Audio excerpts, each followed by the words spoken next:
Hello and welcome to Sean's Thoughts with Sean with a W.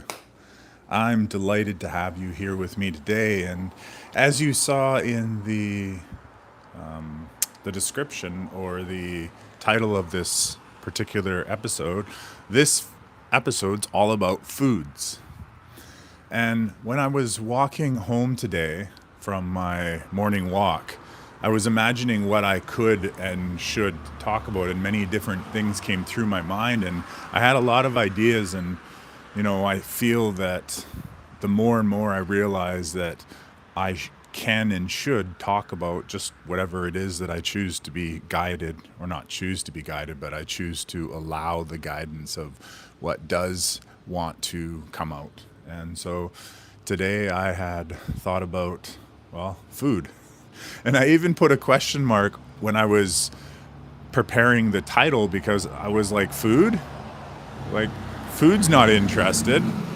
So if you've made it this far, congratulations, because the topic of food, when you have all of these other amazing, mind blowing, or conspiracy driven, or analysis, as I'd like to say, you have all these other topics, world politics and insanities and crazinesses. Well, I congratulate you for being here listening about food. Because as more and more I got to, be comfortable with the idea and put together the whole entire, well, bringing out the books and the actual fruit itself and making it all nice and thinking about it and thinking about what I could say, well, I kind of realized that when discussing my own personal healing journey, food has been a major, major part of my increased awareness. See, before I even get into the history of food, or because this topic is large, it's huge. There's so many different avenues when you go down of just talking about food, and we're going to see where we go in a few minutes. But like I said, I really want to drive that home, that thank you for being here, simply listening about food. See, I understand completely. It's not about me making this audio and 1 million or 2 million or 3 million people listening to it, or the number of views. That's kind of irrelevant. It started off with just the thoughts coming out of my head, the things that I think. It started off with that. And that was the beginning of the ripple, the beginning of me affecting other people around me, kind of like the energy that we pass off from one another when we smile. You can feel it. You can, like, the feeling of feeling good, you could say, or perhaps just imagine for the sake of this activity, is that's the actual energy that you're receiving. So imagine right now, that you look to someone else and you smile, and they receive that smile and smile back, and they feel good about it, and then you feel good about it. That what you guys are actually doing is exchanging energy. Not that it's just this emotion that of all these chemical things that happen. Sure, maybe that's the process of it, but what actually it is you guys are exchanging energy. And so I understand right from the get-go of me just thinking about talking about this stuff, the information as well as the energy of the information starts to ripple into the environment around me. And then as anyone or anything or any being listens to this, that energy then continues to ripple on. And it could ripple on into affinity, and you might not even ever know, or I might not ever even know. I hope I will know, because I really do look forward to living in this new earth. And that's, I guess, why food becomes an important topic, as food has traditionally been used as a controlling mechanism for us. And I'm not putting that out as anything evil. It's just, it has been something that's been used to control us. So our dependence, our need to eat food, leaves us open to food being used against us, and which is what really did happen. And so with that in mind, there's a lot of things that we can start to discuss when it comes to food. See, food, as you see in one of the books on the right hand side, it says life changing foods. Well, foods can actually be used to heal, to make the body better. I try to not to use the C word when it comes to things, but you know, your body being 100%, we don't even really know what that looks like. Like I would hazard to say that no one truly knows what a whole healed body looks like. Because you have to remember, if, and I use word if and only if, what we understand about the 2179% ratio, or I mean, sorry, not ratio, balance of what dark and light, it essentially meant that there was opportunity there for 79% and of bad things. And so with food, it too had essentially a bad result or a bad consequences, and that was essentially permitted because it maintained that balance. And so therefore food could be used to control us. And I don't know why I'm going all into this control stuff, but when I really do want to talk about the health part of food. But anyways, food was used to control us, and when we realize how, it makes it possibly a little bit easier for us to distance ourselves from, because not only do I think that, as I mentioned in the video before, we will eventually get to a point where food is less of a requirement, and perhaps we could even just eat berries and nuts, like things that are grown from trees. That has a whole, or not just trees, but plants. That has a whole discussion to do with what consciousness is considered when we get to all the way down to there. But see it for now. Food can definitely be used as a healer. So if there's issues that we have within our physical body, our field, food can be used in order to heal those through adding higher vibrations to your field by consuming things that are healthy for us. And so sometimes when people are sick, and that's what this book from this amazing man called the Medical Medium, that's what he proposes or shows within this book, is the different types of foods that can be used as essentially medicine. So it changes the way that we look at food, and food just being required in order to keep us moving forward. And see, that's where I said that food is used to control us, because one of the things that we went through or we experienced was the level of nutrition within food being lowered so that we would be more compliant, and so that we would be more subservient to what they wanted to, that we would have lower energy levels. Essentially, that's where the control comes in. It's not just the toxins and the additives, which, by the way, they also do add to our food. It's also about lowering the nutritional value. And not only that, creating a digestive system, or maybe not creating it, but knowing it exists in the way that it does, researching it fully so you can utilize it in the grandest desire that they had, that we would actually consume a lot more energy for the food that we were eating. So see, there's a lot of little places where, as I've spoken before, that we let go of energy, and ineffective digestive systems are definitely where we do lose that energy. So we consume things like McDonald's, for example, any and all of the food, and a lot of the other fast food restaurants as well. And it's definitely all of that convenience store garbage. We consume all of that stuff, and then our body actually has to spend more energy to break all of that down so that the body can excrete it. And a lot of times we're reducing the amount of storage of certain things that our body naturally creates in order to keep us protected. Our body itself is a miraculous entity, and it has a multitude of different complex chemical reactions and other things that are going on. I don't want to go too detailed into that and off track, but our body does an amazing amount of different things.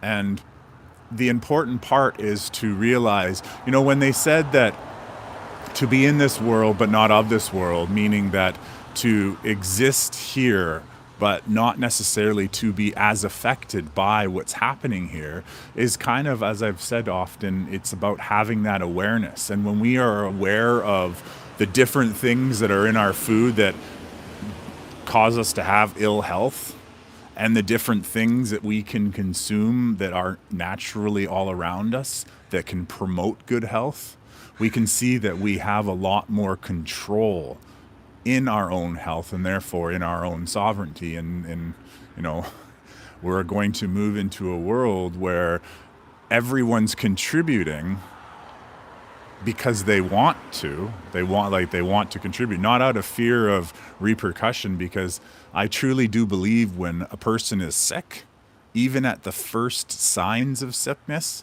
that they should instantly go home, and not go home so that they don't spread anything. They go home because relaxing and not having that stress, that heals at a much faster rate.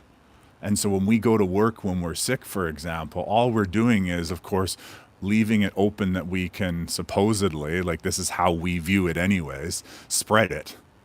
Nonetheless, what it's actually doing is it's weakening the body further so that the sickness remains longer, because the body doesn't have that rest.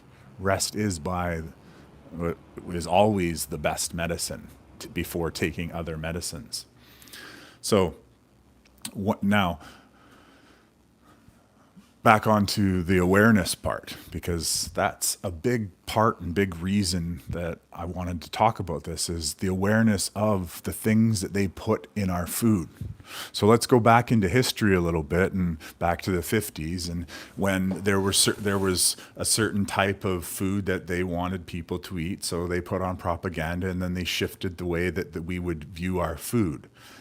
And there was a time where, when was it? I don't want to go into specifics, but there was the issue with the heart attack president of America, and then how they shifted how people ate in that. With my own experience, which I can speak of, is when we grew up eating a large amount of pork and beef. See, interestingly enough, the topic of pork is that pork comes from pig. And the pig is an animal who will eat absolutely anything. And remember, the food that you actually absorb within your body, if it's meat, for example, it's coming from the animal itself.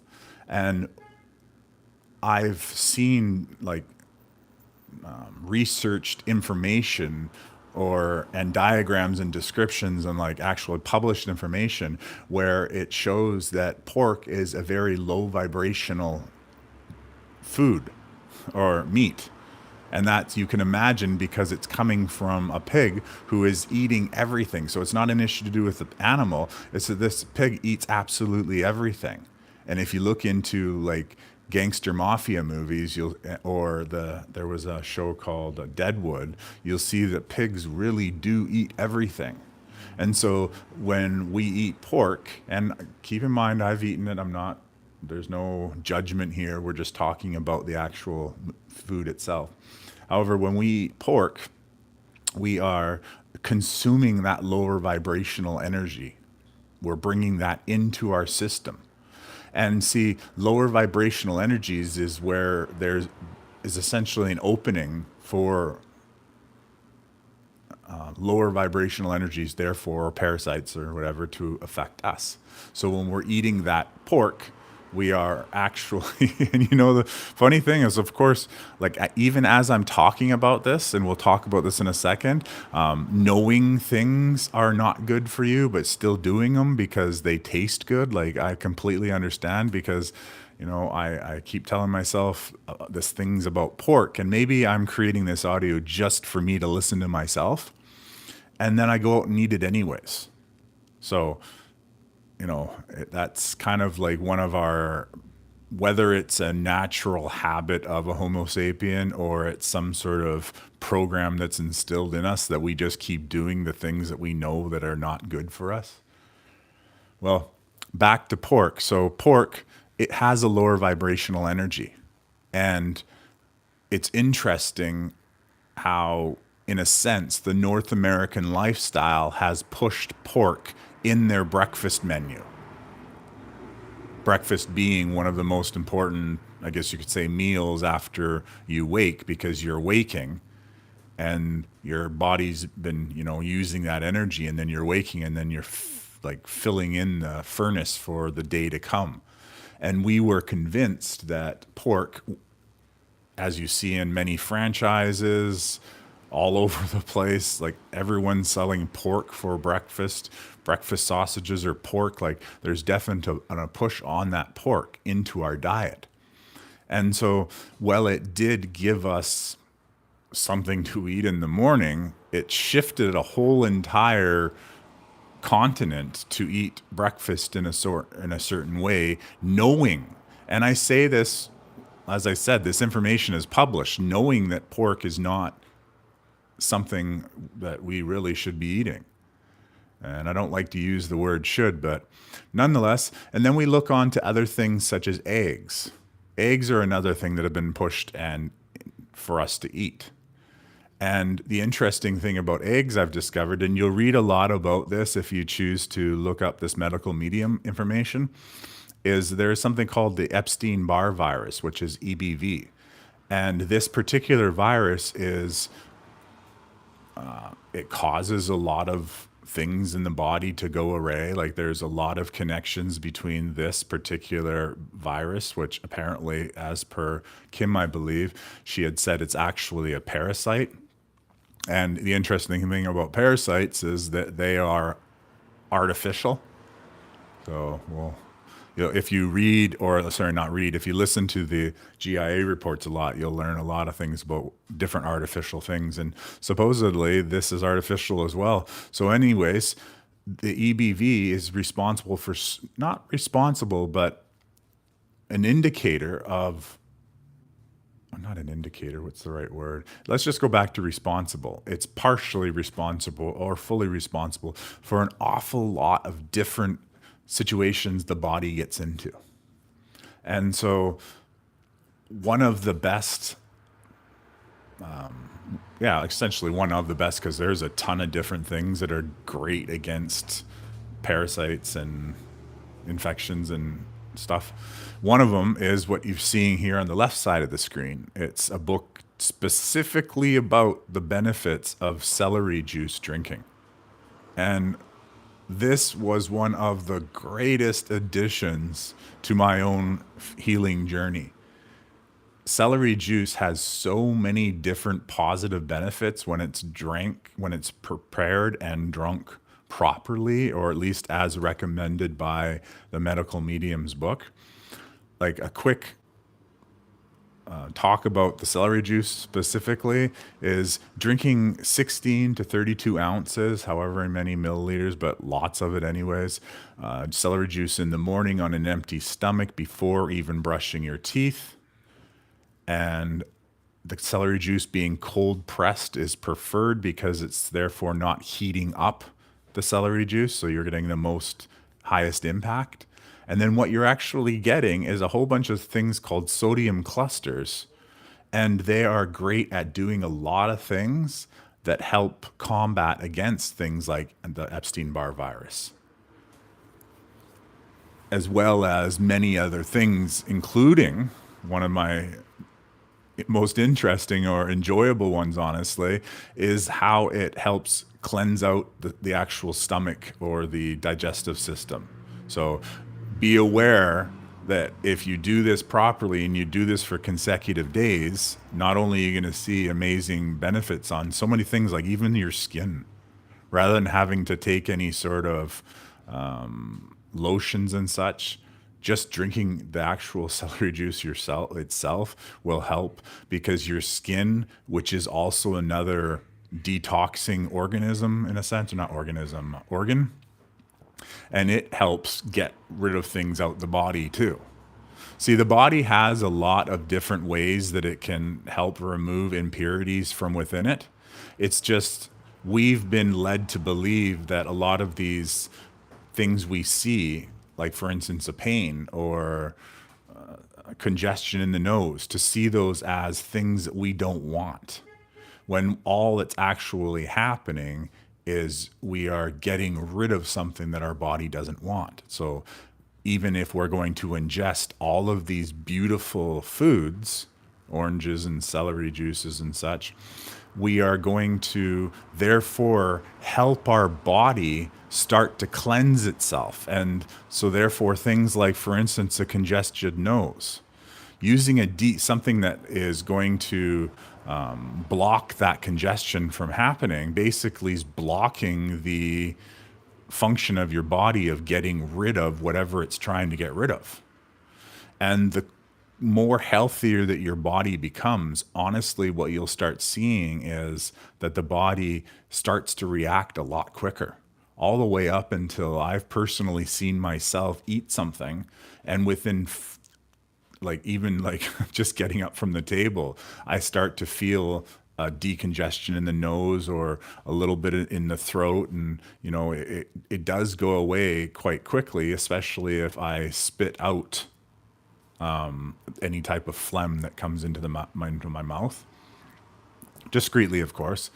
But our bodies are amazing machines. So when they're properly supported by ingesting the proper foods and avoiding things, as we said, that are low vibrational, it's not just, see, the reason why egg I mentioned and to do with the Epstein-Barr virus is, as per the information I received in the book, the Epstein-Barr virus loves to eat egg. So it's not that egg per se is the bad thing, but it's because it's a food source for the Epstein-Barr virus, and the Epstein-Barr virus is a culprit for many of the different ailments that we experience as humans. And so therefore, if we're not feeding that, then we are essentially, letting it starve. And we're definitely not contributing to its growth. And when we do things like drinking celery juice, the celery juice is flushing out the system. It's adding in a lot, like a large army, and helping replace. And one of the things that sodium clusters do, as per the book that I understand, is they consume the remnants or what remains of the dead Epstein-Barr virus stuff. I don't really understand how all that goes, but I understand the concept that you're not leaving decay behind, and therefore the body is flushing it out. And that quickly comes back into the other symptoms. Like, for instance, if you drink lots of celery juice and you're doing the regiment and you're going to the washroom and you're having that diarrhea experience, you might perceive that diarrhea experience as a negative thing, therefore restricting and limiting the effectiveness of it, including you might decide, oh, I'm not going to do it anymore. However, that diarrhea experience is a natural repercussion of your body getting out and ridding itself. Just as I said that a runny nose or congestion in the nose, or there's a lot of different things, or starting to get phlegm in the throat. Like, I found that one of the ways that my body will get rid of stuff is I'll start phlegming. I call it phlegming in the throat. So it's getting rid of that phlegm and not just continually swallowing it. But yeah, so food, just in what I've talked about thus far, is a very, very large, important factor of healing, maintaining health, and then knowing what foods and what stuff to avoid. And it's not about living such a rigid life where you can't that you can't eat anything, but it's helping get your body away from those foods which are basically clumping up your system, at least for as long as you can detox. See, there are other things where you can do all these detoxes that may or may not strain the body. And well, they may or may not help, because I'm just using it as a general. Rather than doing that, adjusting one's food intake to what was interestingly enough called like one ingredient foods truly does and will help heal the body.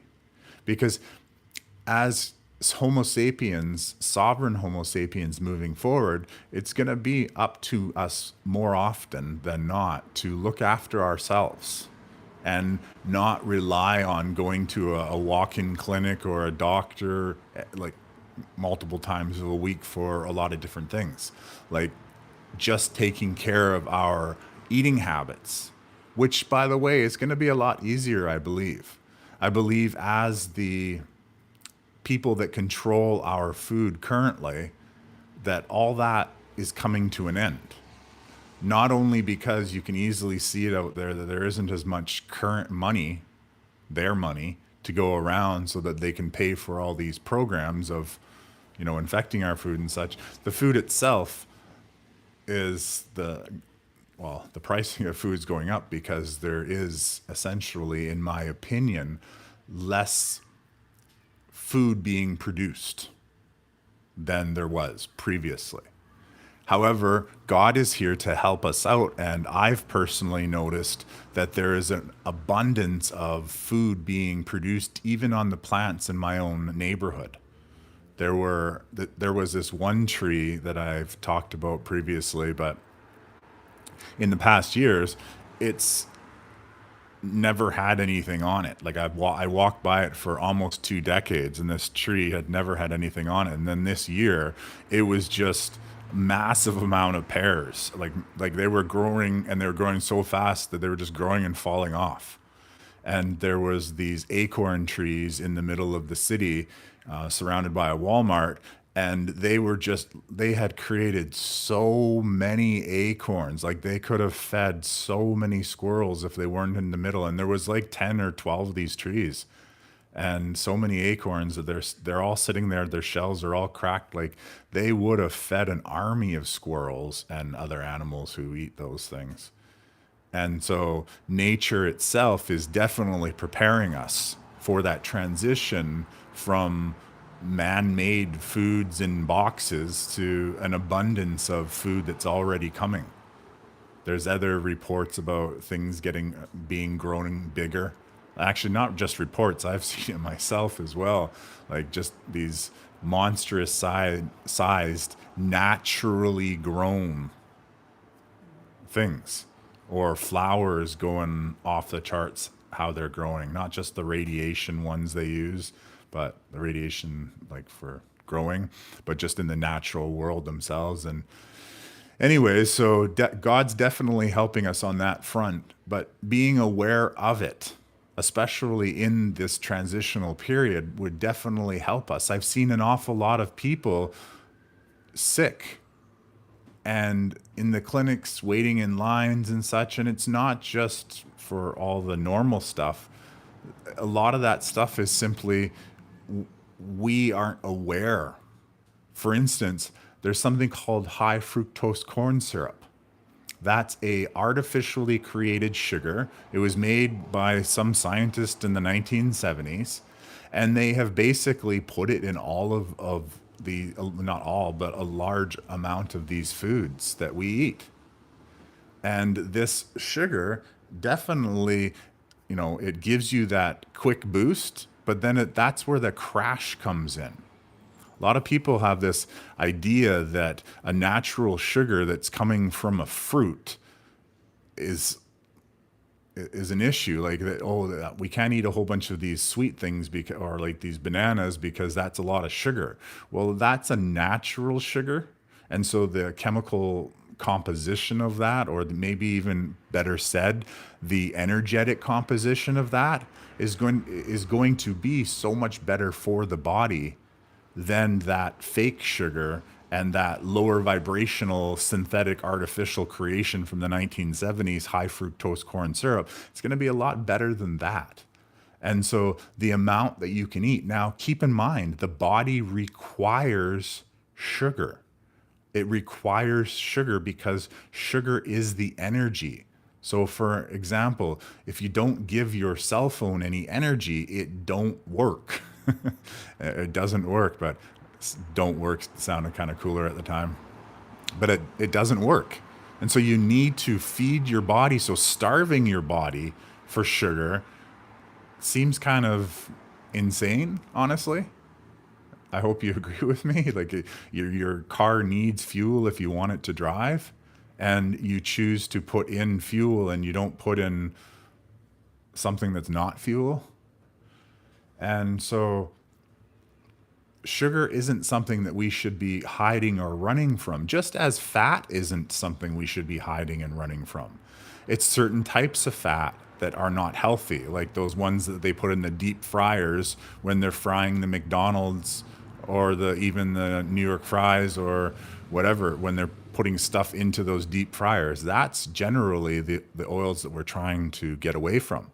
And it's mostly the ones that are mass produced, because in a business, in any business, they're always looking to keep the cost as low as possible. So there are oils that could be cooked in. However, that's not the oils that are being used in your fast food restaurant. So with all that being said, food is fundamentally important, and things that we can avoid. Like, let's just put a subtitle up there hanging in the middle of nowhere because we can't see my words, but we can hear them. So, things to avoid. One of the reasons why bacon, for example, is something to avoid, although I admit I did eat it this morning and I'm really working on not, is because there's something called sodium nitrate in the bacon. And it's used for whatever reason, but it's basically used as some sort of preservative or something. But it's in a lot of different meats, but especially bacon. This is on do not eat list. There is MSG, which is monosodium glutamate. Now, interestingly enough, this was banned and made illegal to have in food at one point in time in my past, in my country. And yet, for some reason, it, it got brought back, and it's in so many foods, so many things. Yeast extract is a name that I've heard is also mixed up with that. And these things are put in our food, and they have very adverse effects on us. See, when I was growing up, I had pimples. I had a lot of pimples. And I never realized at the time it was because the food that I was eating. Like, I couldn't understand. I didn't eat hardly any candy, and I was always getting pimples. So I kind of stayed away from candy. And you can look at that as perhaps a very positive thing. I didn't really stay away, but I didn't eat as much until I was much older. But anyways, so they put these things in food, and then essentially our body has to take them out. It has to extract them. But the way that the body can and will extract food is to come out as pimples. So the body doesn't want the chemicals. Well, some comes out your nose, some comes out your bum, some comes out the other stuff. But it also comes out your skin. And awfully, a lot of times it'll come out as a pimple on the skin. And sometimes it hurts. And that kind of shows that the body's toxic. And yeah, so when I was young, I had a lot of pimples, and that's because I had eaten a lot of those different types of food that wasn't healthy, that had a lot of preservatives. So at the time, it was hamburger helpers and mac and cheese and stuff like that. But I would also find out later, like I had said, eggs was another thing that ended up adding to the situation. Not necessarily causing, but adding. And, well, yeah. So I'm just trying to figure out, like, what have I said, what haven't I said. I just paused for a second to look at the camera. So, well, let's just check in. I don't know, let's just check in. How are you doing? How is this information sitting? Like, even if I ask that question, taking that moment in time to possibly pause and think or reflect or even comment on what's being said before. There's a really cool feature that I like to use on here.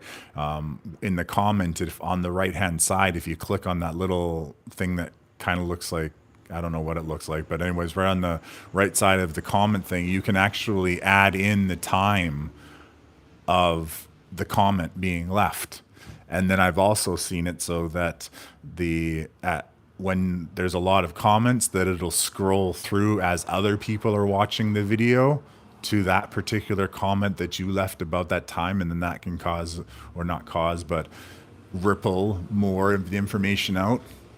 Because just to repeat, because spaced repetition is amazingly awesome, is to know that even when you are hearing things, when they're being received by you, that's still adding to your energy field. And then when you go out throughout your day, even just walking by people that you don't even speak to, your body language and your energy are also going to be received by them as well. So it, I feel, is very important for us to recognize how we ripple, because then even if we're believing ourselves not to be doing something like sitting on the sidelines, that we're not really sitting on the sidelines. We're adding our energy to that.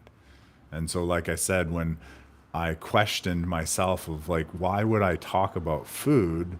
Well, I realized that food is such an important topic, because the better that we energize our bodies, the more effective we are going to be moving forward. And the more awareness that we have when it comes time, when people are ready to ask a question. That's the important part of being a ripple and sharing stuff, is that when people are ready to ask, then we have the answers. And this kind of leads into a lot of other topics, but I want to reel it back to food again, because it is such a large conversation. And one of the interesting things that, or not interesting, one of the next streams of thought that I'm on is that, where does our food come from? See, that's an important factor as well, because it plays into how ripe our food is for us. And so often our grocery stores will receive a lot of their, and you're looking at it like apples and bananas and oranges, and we're seeing, okay, it's super healthy, I'm gonna be all healthy. And then we go home and then we eat it, and we eat the tomato, and then we're starting to have stomach issues, and we're wondering, I don't understand.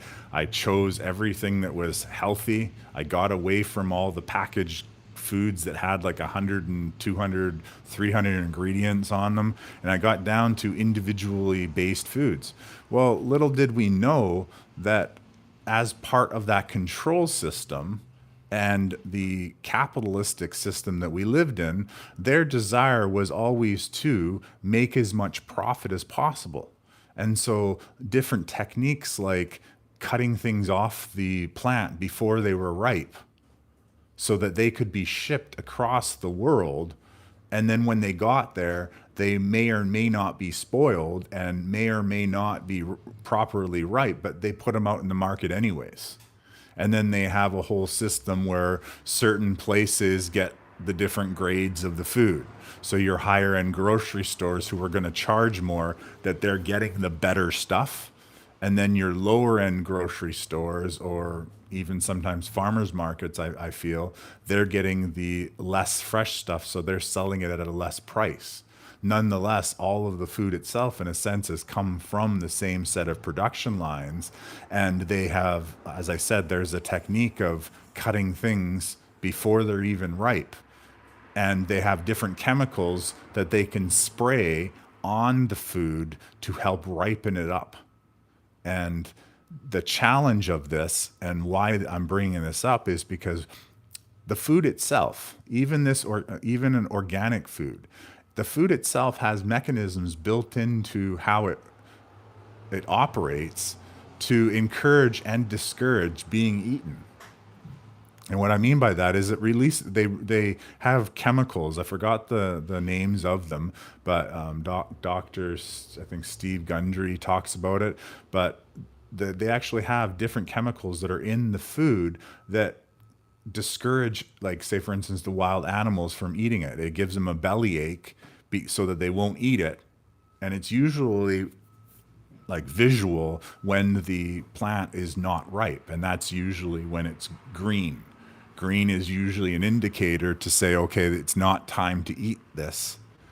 However, there's also chemical indicators or chemical parts of the plant, and they help indicate by giving the organism that eats them a stomach ache. And so some of the foods that we even eat have these things in them still, because they were picked at a time where they could be shipped large distances. And right there is an important part of even the food conversation as well, is shipping foods large distances. Why do we do that? Why do we make cranberries in one place and then ship them to one country for their holidays, and then we make cranberries in the other place and we ship them to the other place? Well, as per the GIA report, there's a lot of money that's made off of shipping things, and there's a lot of increases of price. Like, say for instance, you have an item and someone makes it. Well, if you can create a system where it has to be shipped large distances, then there are more people that are going to earn incomes, passive incomes, by the way, off of all of this happening. So it's not just the shipping companies, it's also all the people who are shaving off the top, who are taking a cut, a part of what's going on to get that food, and it comes all of the way to the person who eats it. And then that person who eats it is going to have to pay all those different shavings and little bits extras that people, the trades and the taxes and the fees and the port fees and that exchange rate and this exchange rate and that administration charge and that payoff and that payoff. And of course, then you got to pay for all the labors of all the workers who did all of the working of moving that box from farm to the person's mouth. So in a sense, everything has a lot of extra money that's been added onto it. And that's part of our system in a sense. And all those people are essentially earning their living off of getting your food from there to there. But it's not just earning their living. I meaning that the price that you're paying and how much energy you actually have to go out into the world is therefore then being given money to all of those different industries, which are essentially controlling. And really what this all goes back to is, one of the things that I do believe with food going forward is that we need to become self-sustainable. And when I say need to, I mean like every community needs to have their own infrastructure of food production and not rely on shipping things all over the place. One of the interesting things I saw when I drove across Canada last summer was that most of our farmland was empty. It wasn't being used. It wasn't being used by cattle. It wasn't being used by like large crops. It just wasn't being used. And I heard stories that the officials had paid off different farmers for closing their farms and not farming, giving excuses that, you're trying to redo the soil, but then they were doing it with everyone. Yeah, I did drive by some cattle farms and some farms that were being used, but for the large majority of my drive, which happened between British Columbia and Nanaimo and all the way over to Winnipeg in Manitoba, I transversed both highways, or a mixture of both highways, as well as I did have the opportunity to continue the drive from Toronto to Montreal. And through that whole experience, and did the drive back as well. Through that whole experience, I realized there is a lot of there's a lot of land that is no longer being used for food production, because there is such a heavy reliance on all the packaged goods. And we apparently have a lot of packaged food plants in Saskatchewan, but I do really think that in order for us to be more self sustaining, we do definitely want to bring back that production. And therefore, connecting ourselves more so with our food. Because that's even another conversation of the food conversation is gratitude. Gratitude for what we eat. So, one of the techniques that I have employed for when I do eat food that perhaps is not I know it's the bacon, for example, I just like it, is that I bless the food that I eat. I put in my energy into the food. And even if it's only just a moment's thought, bless this food, like just thinking, I believe that I'm adding higher vibrations into that food. And this is accurately displayed in an experiment with, his name is Dr. Yamamoto, and he had done these water experiments that people often talk about as an example of how blessing does actually work. Like it's scientifically proven by this particular experiment for sure. And so what the experiment was is the doctor had taken 3 different glasses of water and he asked his students to say loving and beautiful things to one of the cups of water. And under a microscope, they were able to see that the water molecules had crystallized very nicely. And then he asked his students to all focus their words and attentions and write words on the glass and about hate and like not nice things. And they had discovered that under a microscope, the crystals of the water were a little bit ugly. They weren't nicely formed like the other ones. And then there was a third cup of water that everybody ignored. Nobody said anything about it, just left it all alone. I don't know how that would have been as for what words they're going to use. Maybe it's just body language and such. But anyways, under the microscope, the thing of water that was left alone ended up being like toxic looking. And so that really does demonstrate that our words to our food can improve and even, make them worse. One of the common points where we make food worse, you could possibly say, or lower the vibration anyways, is when we aren't even aware we're eating. And how that could be done is watching it in front of TV and just munching away, not even realizing what you're consuming. And if it's a lower vibrational, like some of these brands of potato chips and sodas and such, then you're consuming that stuff without even the awareness that you're doing it or even to bless it. And so it's definitely weighing heavy on your system.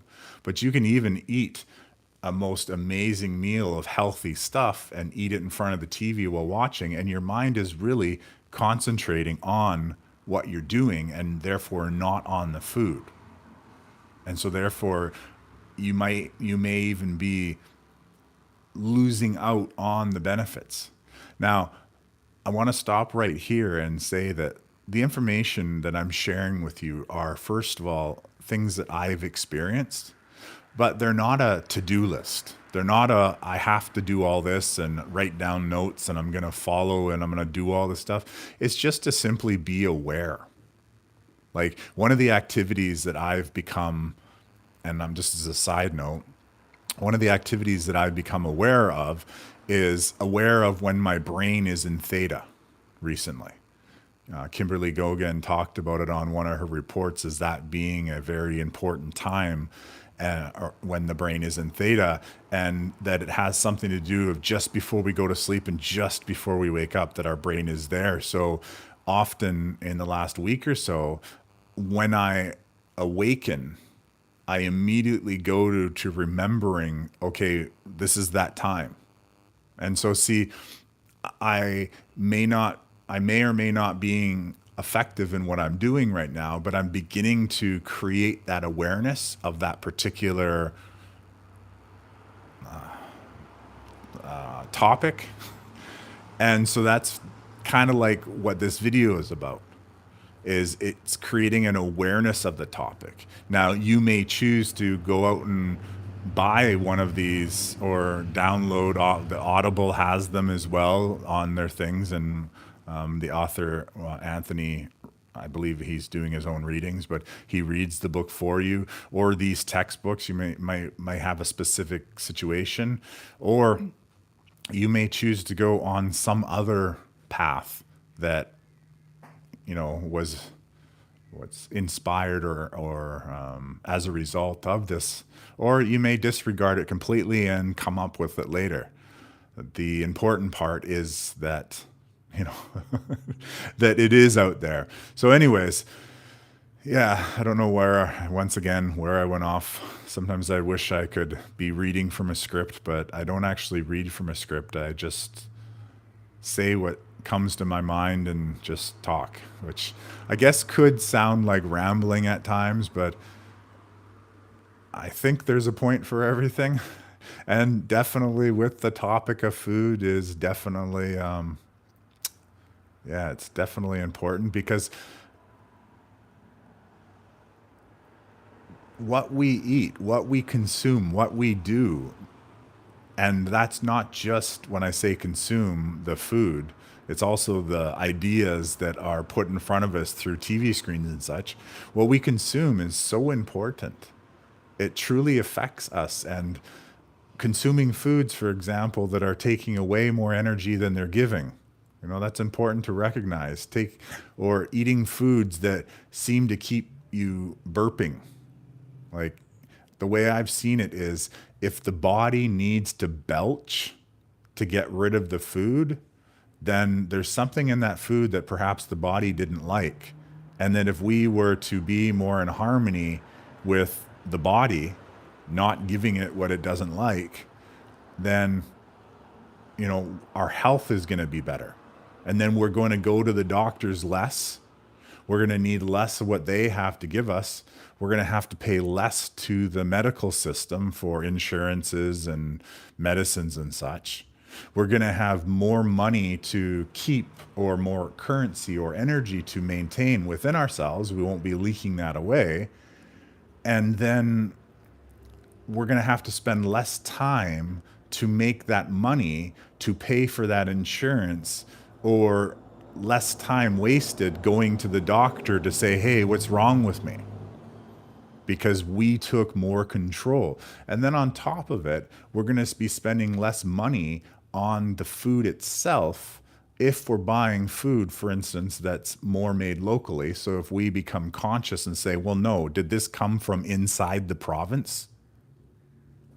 See, one of the challenges that has been with food production, like local food production, is that it tends to cost more. And because it's an individual person, like say, for instance, they're selling something at a farmer's market, for example, a muffin or something that they've baked themselves or they've made themselves, it's going to cost more there generally in comparison to a large box store who often controls the price and pushes the price down so that they can essentially make more profit. And this causes those people who make the different foods to therefore use lower ingredients. And that goes for restaurants as well. I often find, and I found a few of them locally now, that I can't eat at them, even though they're family restaurants, because they're using things within the food that instantly make me burp or hiccup or fart, I guess is the word, flatulence, whatever. Or a bellyache or a certain pain, or like they're instantly causing that because they're using lower grade materials or ingredients.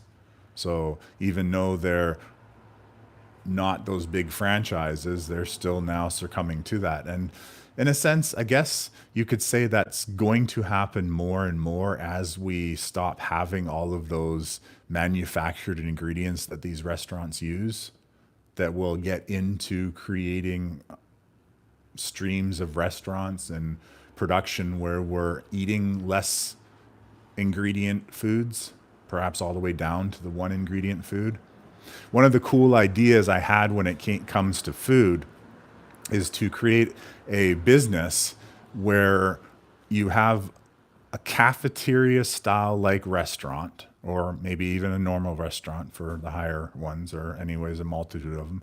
But in the backyard of that restaurant, you have a giant farm where everything is being grown. And you could do domes, for example, when it comes to farming. You could, and like a large biodome around your farm would help you to be able to control the temperature and they're a lot better, and definitely encourage growth of different types of foods that aren't normally created or farmed in certain areas.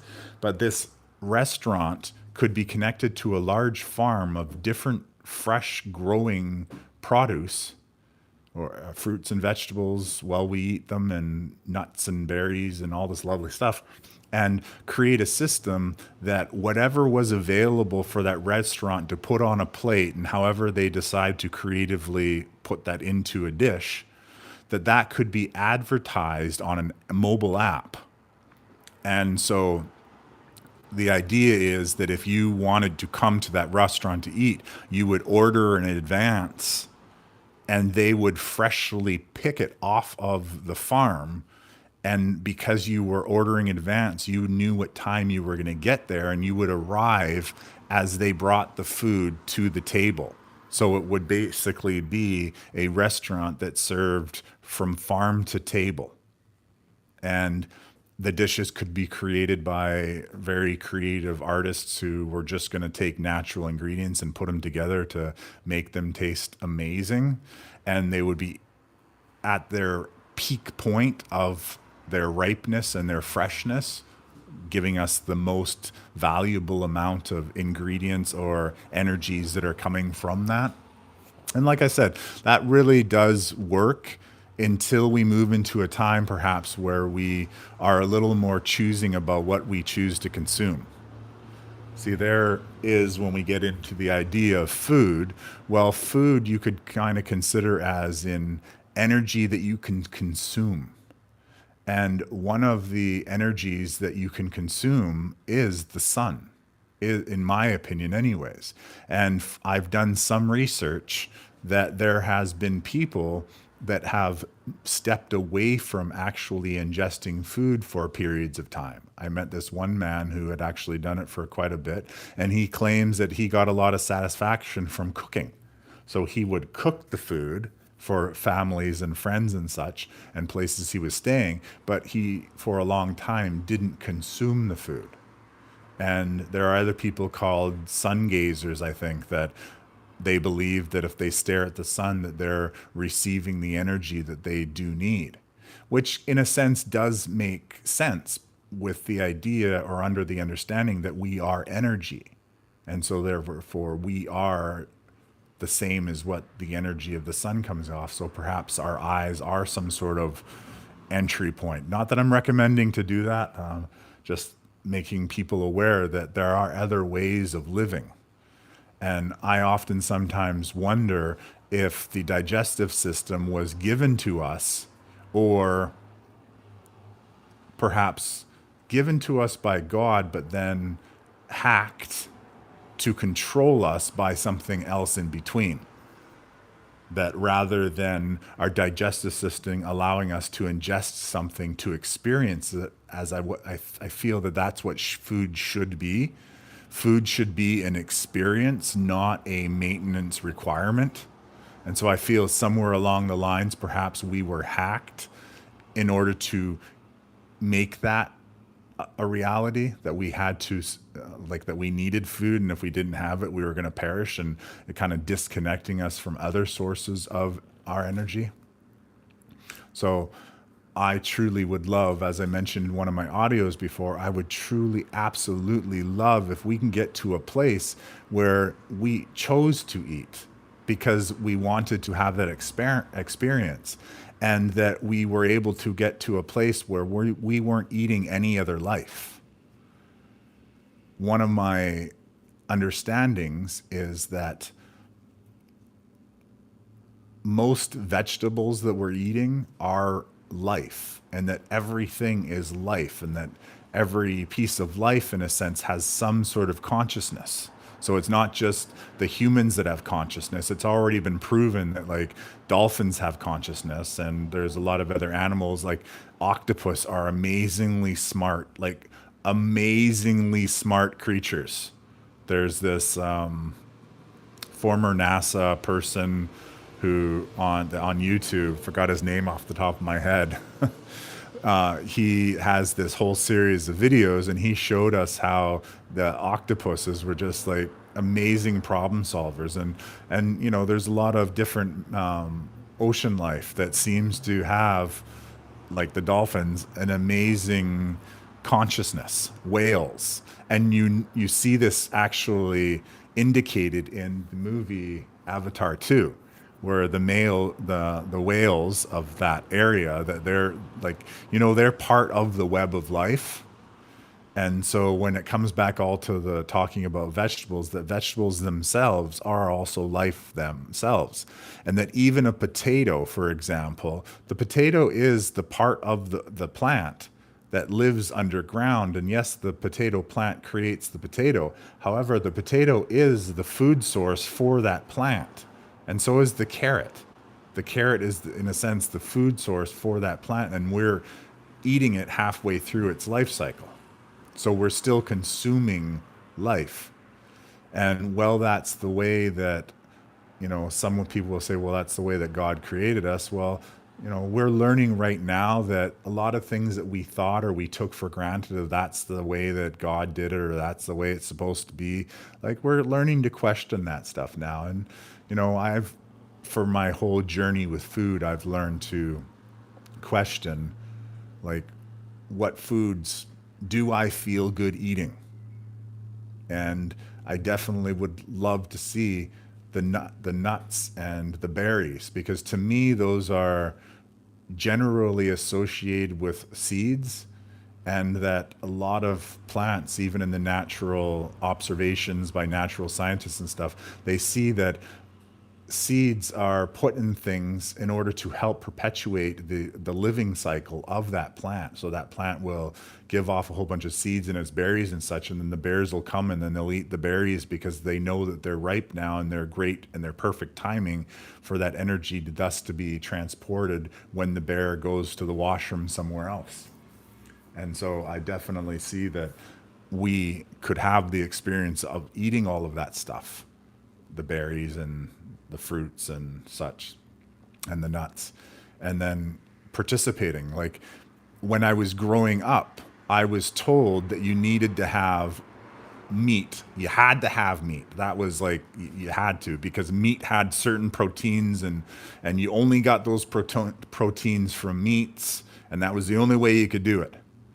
And then later to find out that, you know, a lot of other things have proteins in them, and we can get proteins from lots of different things.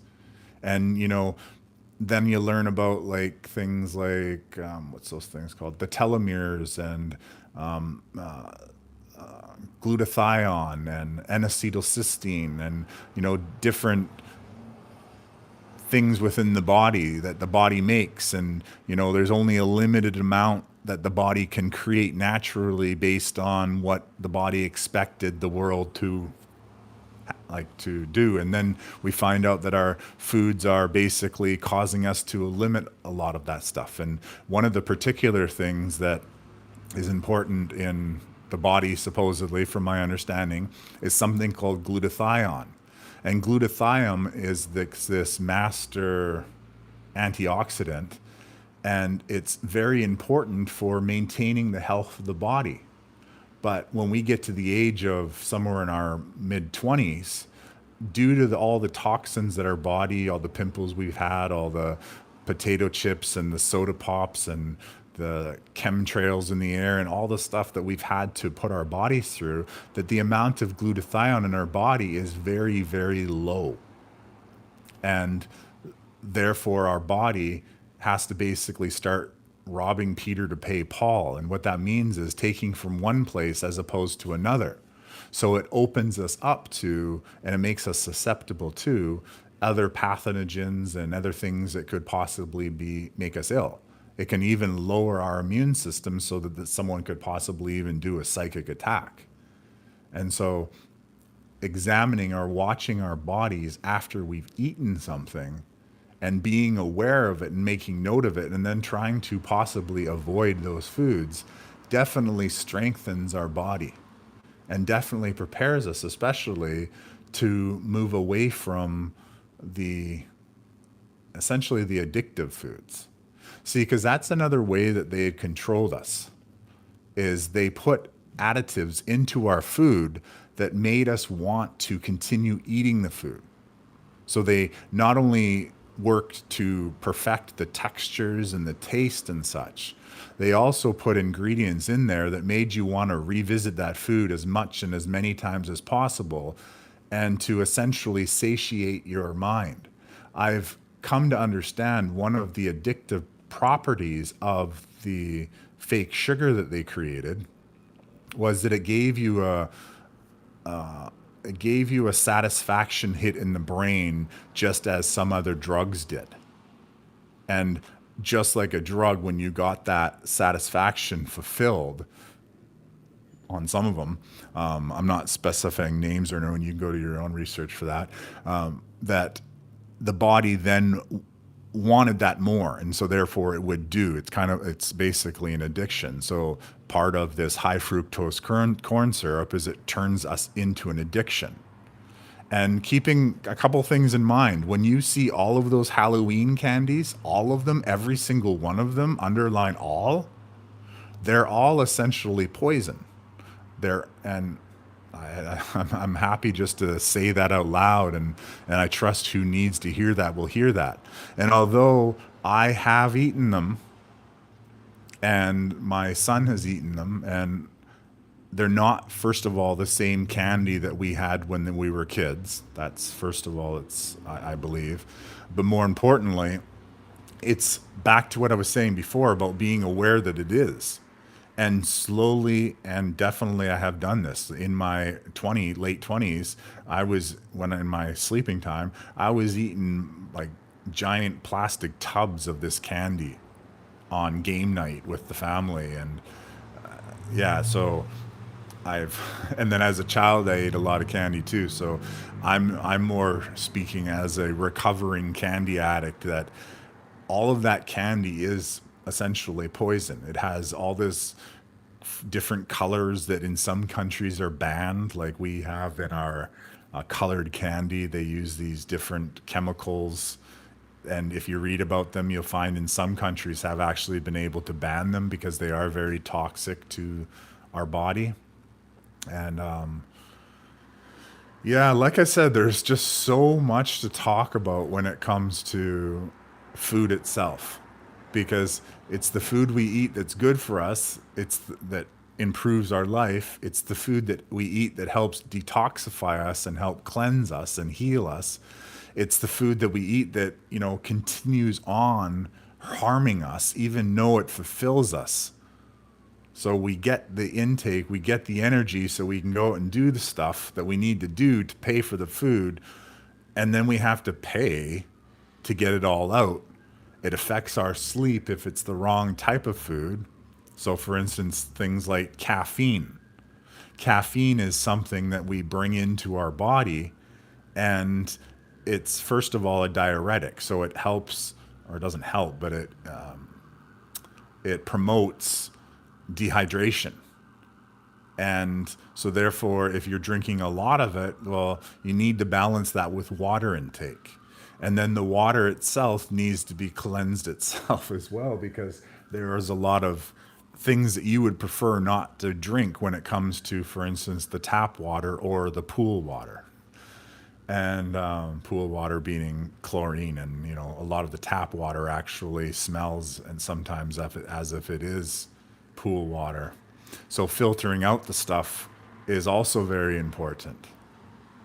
So the whole concept of food, I guess, is a never-ending topic, and it's not all about doing every little step, and it's definitely not about creating challenging systems like stressing. It's not about adding stress to your system. So if doing any and all of these things frustrates you, it's always best to go back just to blessing Eat that normal food. I'm not a large fan of of eating food called organic food because, first of all, there's a lot of false advertising with that as well. So calling your company organics and then trying to insinuate that your food is organic, there's that. And then there's different practices and essentially a lot of lies in order just to increase the price of the food. Just being aware, and more importantly, perhaps staying away from those two things that I had said, the monosodium glutamate, and which is also yeast extract, and things that have natural flavor in them as best as possible. High fructose corn syrup, staying away from that, reducing the amount of eggs and perhaps wheat, watching your own reactions to the foods you eat. That's supremely important as well. Watching when you burp and when you're having stomach pains of the foods you eat, recognizing that the actual fresh fruits and vegetables sometimes aren't, it could, if you're seeing green on the tomatoes, for example, recognizing that they are spraying stuff on them even when they're arriving. Not arriving because I've never been in an actual grocery store, so I can't speak on that, but sometime in the transportation process, and therefore washing them with perhaps filtered water. Excellent as well. But nonetheless, just being conscious about what you eat, staying away from all of that candy that they try to sell you in the stores. And once again, I did recently this week eat a Turkish Delight, which is I love that chocolate bar. However, if you notice, especially here in Canada, there's in mostly all stores, they're putting candy right in the aisles while you're sitting there waiting to pay. That's not an accident. That's an encouragement to get you to buy impulse. So those are all impulse areas, and they want you to pick it up. I've also noticed that they started on one of the grocery stores here. They started putting, nor didn't start, but recently started. They putting like those energy drinks in the aisles while you're sitting there waiting, because those are all impulse stuff. But when there's ingredients on the label and you can't understand or pronounce how to say those things, best to stay right away from them. Just because it says it has caffeine in it doesn't mean that it has natural organic caffeine like what you find in green tea, for example. A lot of the stuff is artificial, synthetic. Yeah, there's a lot more synthetic food in our food than we could ever imagine.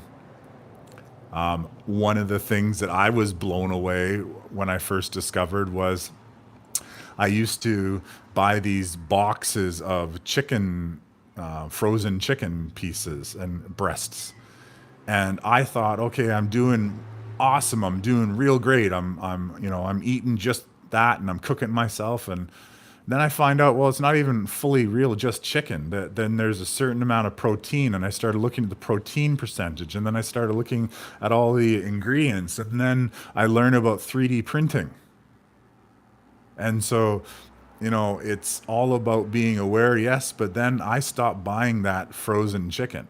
I just chose to eat, well, I'll get the fresh stuff, which costs more if I'm going to eat it. But then I also noticed I just stopped eating as much. And then when I noticed I stopped eating as much meat, I noticed that I stopped sweating as much. And then I noticed I stopped having to use as much deodorant. And the newer deodorant, or the more natural deodorants, they don't use, I think it's aluminum. They don't work as well at all. Like, a lot of times they don't work for me. But then I didn't have to use, they started working. Like, before they didn't work. Then I didn't even really need to use it. And therefore I didn't need to use the store-bought one that had the aluminum that causes whatever it causes. So see, those connections from just not eating meat, or eating less meat in the case of me, meant that I didn't even have to worry so much about buying a product and worrying about being infected by it. So it does all have a connection. And celery juice, I really do hope that everyone could drink celery juice for a very long time. Like, I truly do believe that celery juice, cold pressed, presented like what the medical medium here says, that could use the C word a lot of people from a lot of things.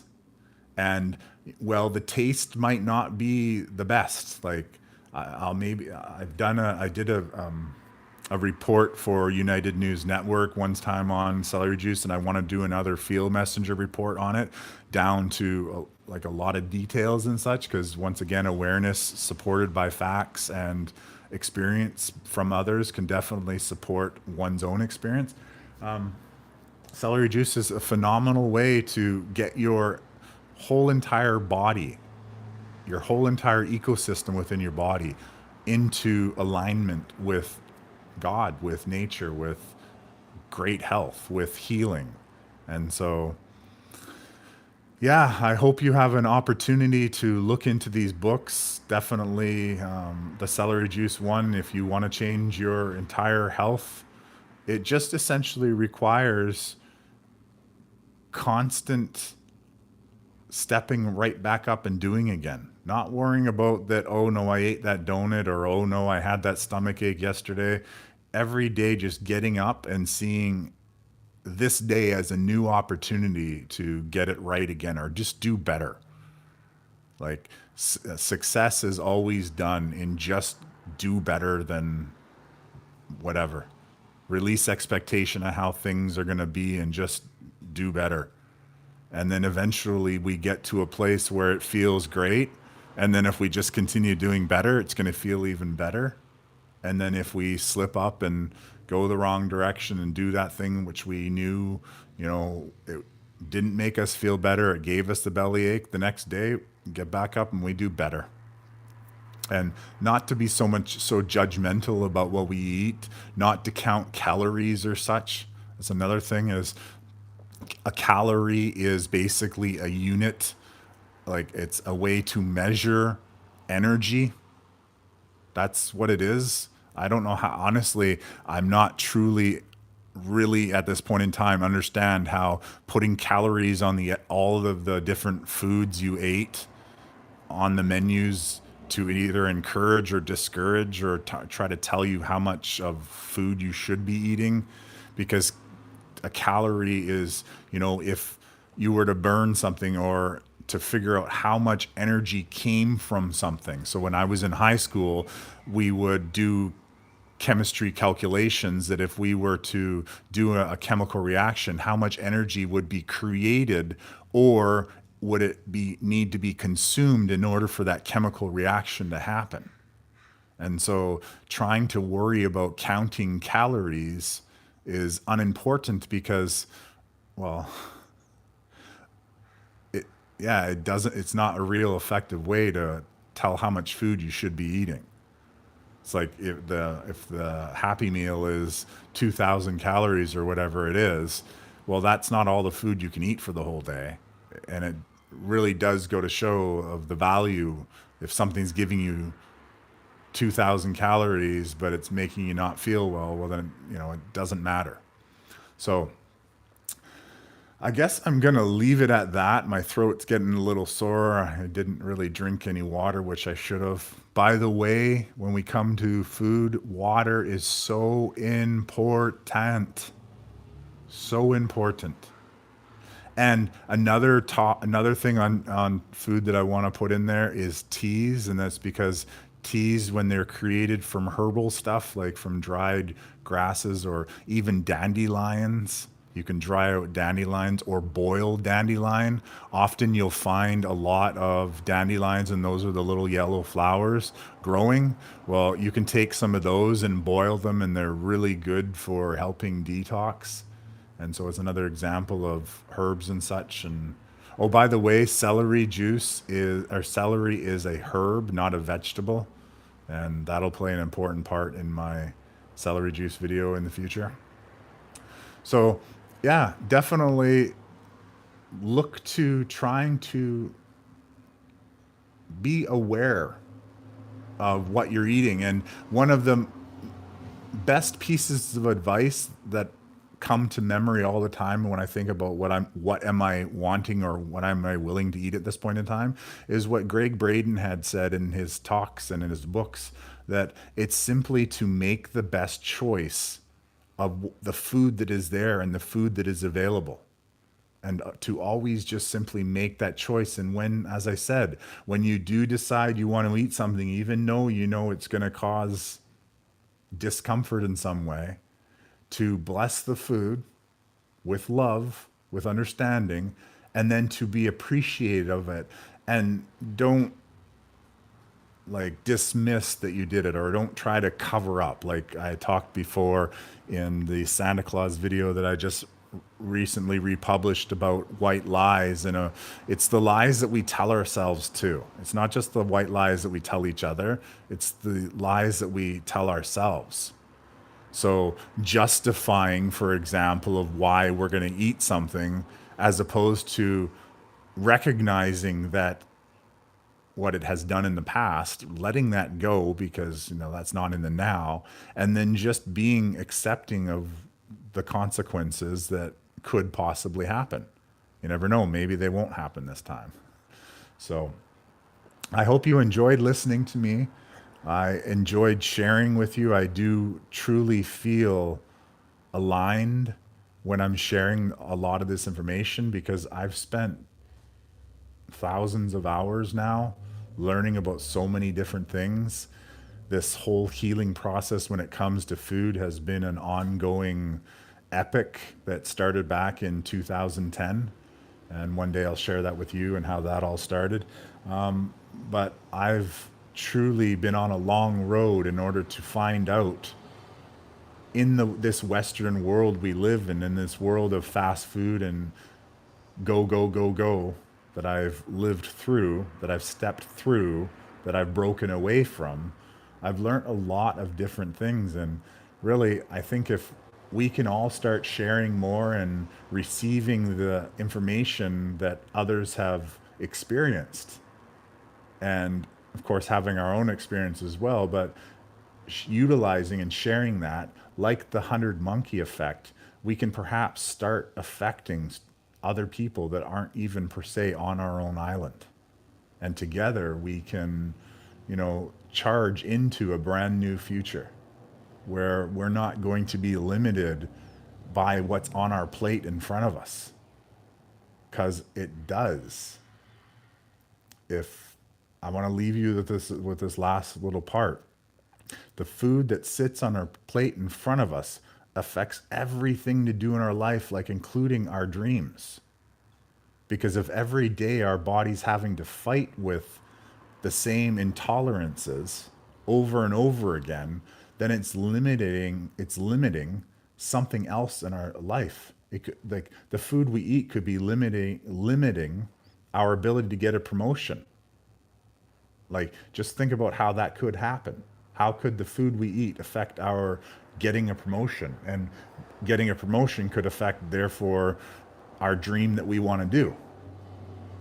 Even the food we eat could be affecting whether or not we meet up with the love of our life. All of that can be connected all the way back to the food, and I'll leave that for you to consider and think about.